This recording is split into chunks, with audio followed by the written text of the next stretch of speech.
Hello friends, Those Back Pages here. I hope you're well. I've had some friends ask me to go ahead and do a top 50 list in my collection, or a top 10 pickups of the year type of list. I've thought about it, and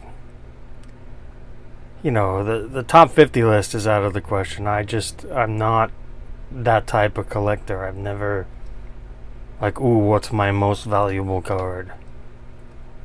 That's never been me. Well, never say never, but it's certainly not me now. So, won't be doing that. And top 10 list, maybe, but most likely not.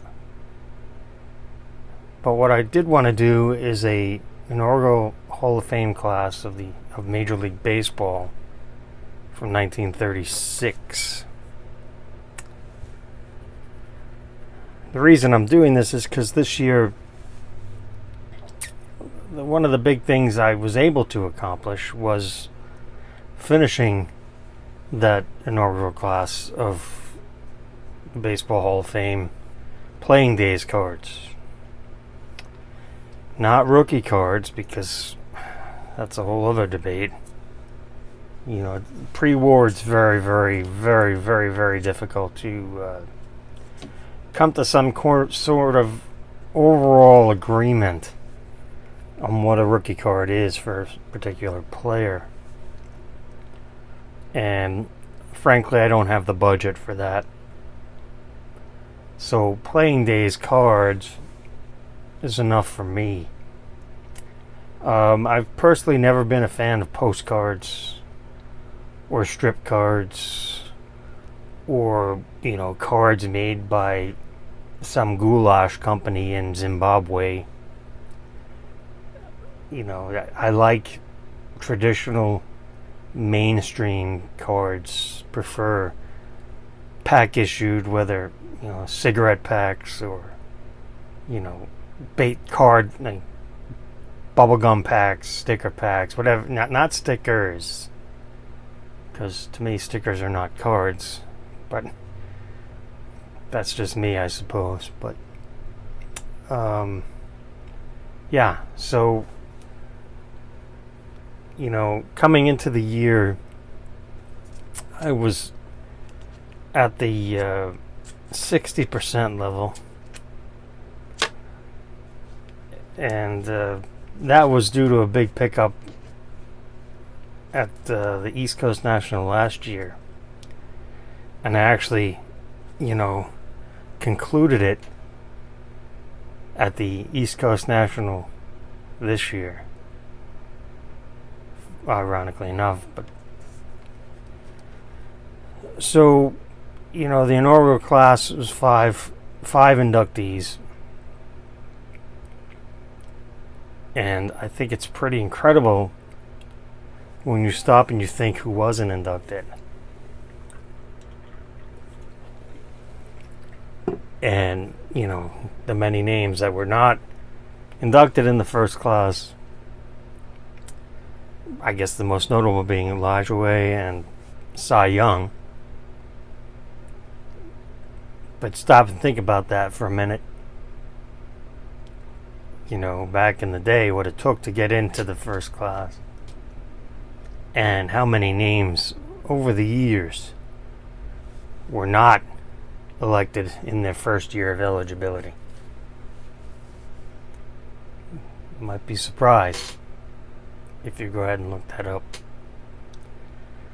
Obviously, the Hall of Fame, the last half dozen years or so, has become, I want to say a joke, but has become quite watered down as far as people getting in, borderline players getting in.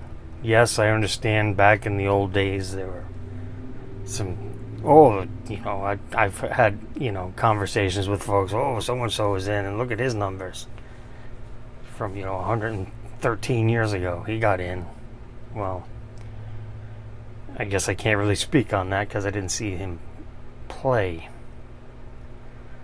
but the last half dozen years or so, I've seen some of the players get in play pretty much their entire careers, and they're not Hall of Famers.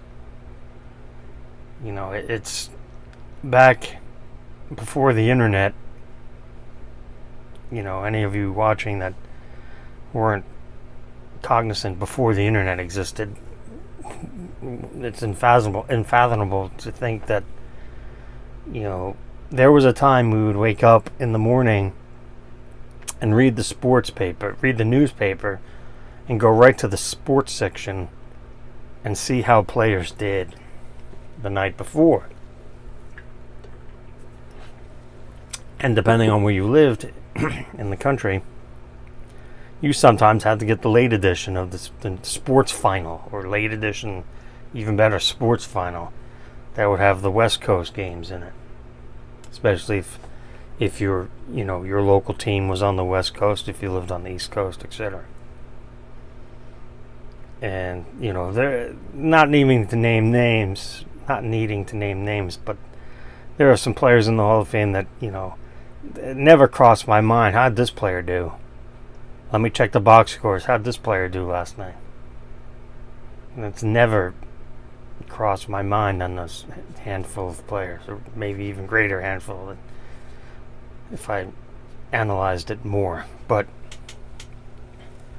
the inaugural class, there's just no denying.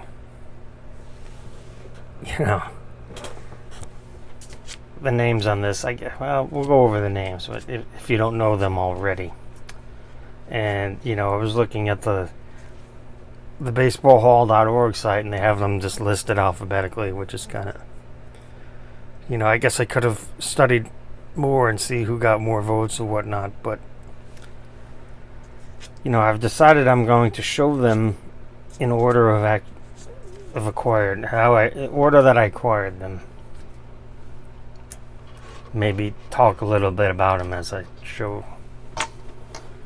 And growing up, everyone wanted, I'm 51 years old, so everyone wanted a Babe Ruth rookie. Rookie Babe Ruth. Now, I know this is not his rookie, but this is one of the Goudies that, I don't want to say everyone knows what it is, but pretty much everyone knows what it is. And I'm trying to remember when I'd gotten this reholdered a few years ago, and it presents well for the grade. I make no excuses on my assigned grades. These type of cards, you want to own the cards. Now, the cards I'm showing, this card I could never buy today.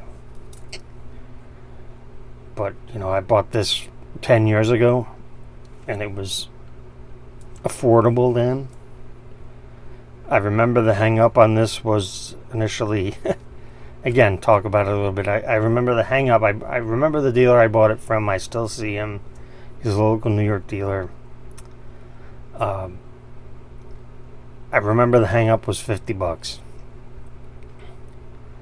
He didn't want to round down, and I was at a point where I was going to walk away from it, but I thought to myself, are you really going to walk away from this card, this well-centered, low-graded example for $50?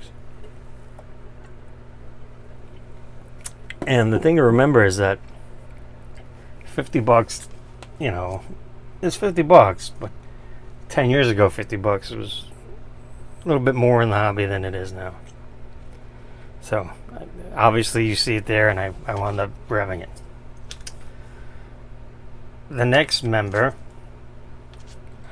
that I picked up would be this one, this Christy Mathewson, and he's probably the fifth name on this list if I had to rank them in order, and probably the easiest one that's forgotten. Oh yeah, that's right, he was in the inaugural class. And I bought this one on eBay probably not long after the Ruth, which was at a show in person. And it's a PSA 1. It has great coloring, great blue sky, green grass. And I prefer this one over his he has this is dark cap. I think it's called light white cap or something. He has a different image that's not quite as nice looking as this one. And it's got well rounded, and the Ruth, it's my hitting picture, you know. He's got 4 different ones from that set, so. But this is the one where he's hitting. That's my thing, hitting. But you can see on this Mathewson, it's got some paper loss there on the back. On the top there and the bottom. And that, you know, causes it to be a 1.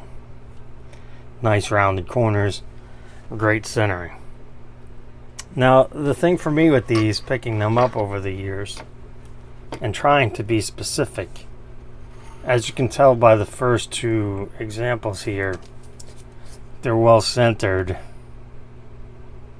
And you know, my thing with these especially with pre-war, but vintage in general, mantles, the expensive stuff, is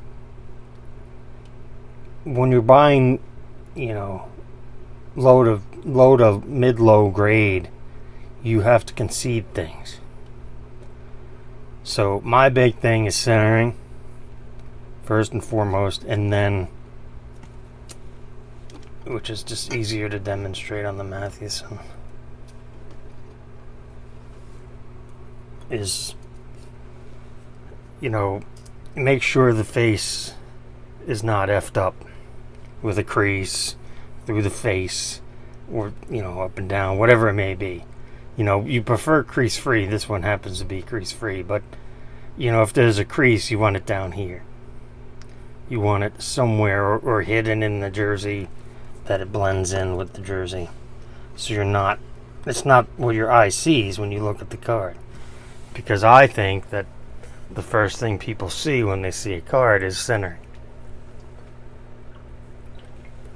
And I have friends that don't care about centering. They want sharp corners. I wish that was me, because I've passed on cards over the years because the centering was poor, or it had a crease through the face, through the body area, and that really, not a fan. So that was eBay, and that was show, and that was eBay. The next up would be from the East Coast National last year. Because the cards I've wanted, I can't, you know, and there comes a point where you want to buy these bigger valued cards in person for a lot of reasons. You don't have to trust the mail. You don't, you know, you usually get a bit of a better discount with cash transaction, and you really get to look over the card. That's the big thing. You get to look it over, and you pay, and you own it, and you move on. You know, nothing wrong with buying online. You know, for the most part, you can tell what it looks like. It's graded. You trust the grade for the most part. But you pay, and then you have to hope that the post office doesn't lose it. And now with this whole, you know, authenticity guarantee crap, which should be totally optional, but, you know, anything over $250, it has to go to California or Florida, depending if it's graded. It has to go to California to PSA, so they can guarantee that the slab is not tampered with and is authentic. It has nothing to do with the card inside. I think a lot of people make that mistake. So at the East Coast National last year, I was walking around and I found a card that it screamed out to me. So I had to go ahead and pick it up. And that is the T206 Sweet Cap Ty Cobb green portrait. Is the centering perfect on this card? No. But if you know this card is not cheap at all. And this is a card that, you know, when I started this journey, I actually have a different Cobb I should have brought out, but this is a Cobb that I didn't think I'd ever own, if I'm being quite frank. I bought this, like I said, at the East Coast National. I bought this from a dealer who does not sell on the internet. He's part-time. It's a hobby for him, so he's not worried about, you know, taking a loss or selling or any of the current stuff. But, you know, it fit the bill. The centering is good. The portrait is strong. There's a small crease to the left of to the right here that you really have to point out to see. There's a little speck there that's actually on the card. But again, you know, we're talking a card that is about 113 years old. So very happy to have that in the collection. The third of 5. So coming into this year, I was able to say I had 60% of the original Hall of Fame class. So, going into the National, I had 2 main goals for baseball. The last 2 pieces I needed for this set.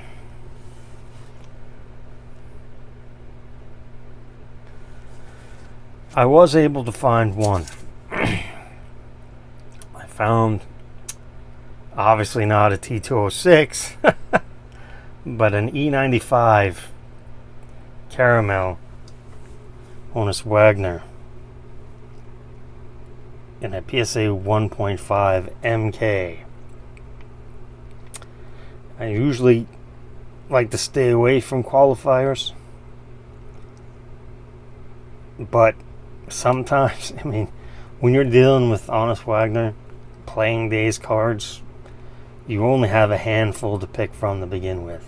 And when I say handful, probably under 10. I'm sure Dave can tell us, you know, the exact number. But, you know, and of course, the 1 is the 1. So, you know, I own a reprint somewhere. But what drew me to this is he's hitting. I think it's one of the few where he's hitting. A lot of them he's throwing. The centering could be better. But the main image, which is, you know, is clean. You know, it's the internet is tough to show these things. But, you know, look at the beautiful midsummer sky and the green grass. And again, a card that's, you know, over 110 years old. I don't remember exactly what year, 1909. So yeah, there, you know, it's 113 years old. Now, you might be wondering what the MK is. And the MK is on the back. And somebody there, very long ago, wrote E95 in pencil right there.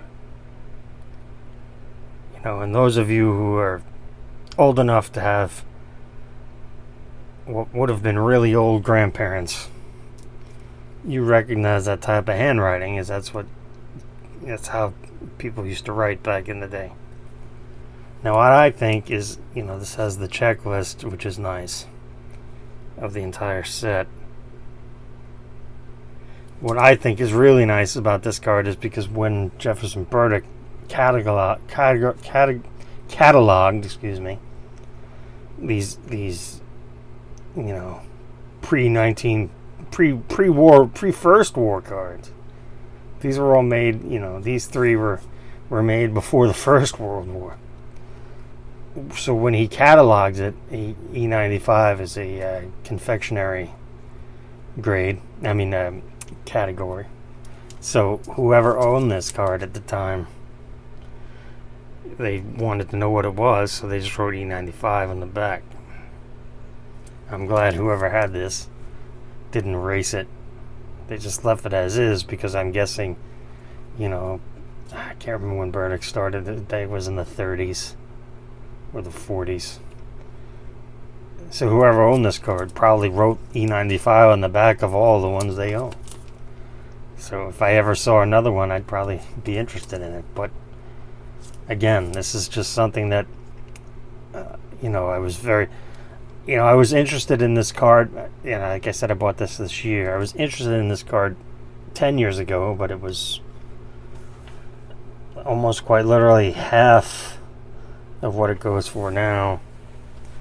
And to be honest with you, it was very difficult to find a graded copy that would meet my requirements, for lack of a better term, and be affordable.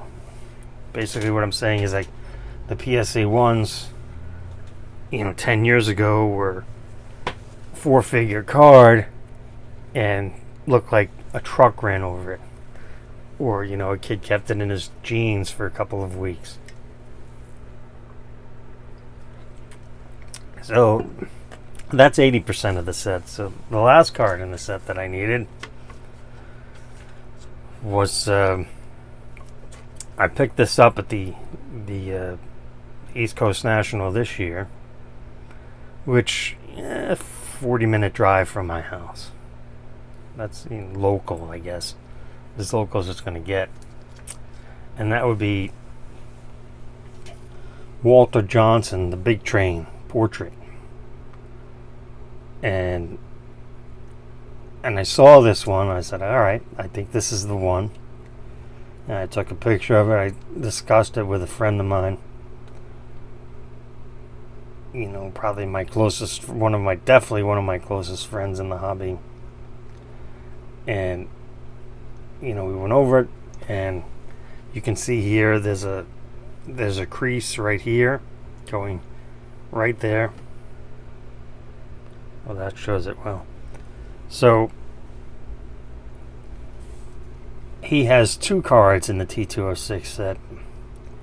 The other one is with glove, I think it's classified as, and he's looking to the side and has a hat on his head, and glove is pictured, but to me that particular card is creepy, because if you've ever seen Escape from Alcatraz,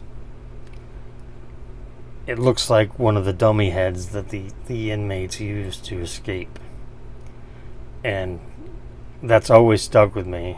And again, this is another card that I've been trying to buy off and on for the last decade.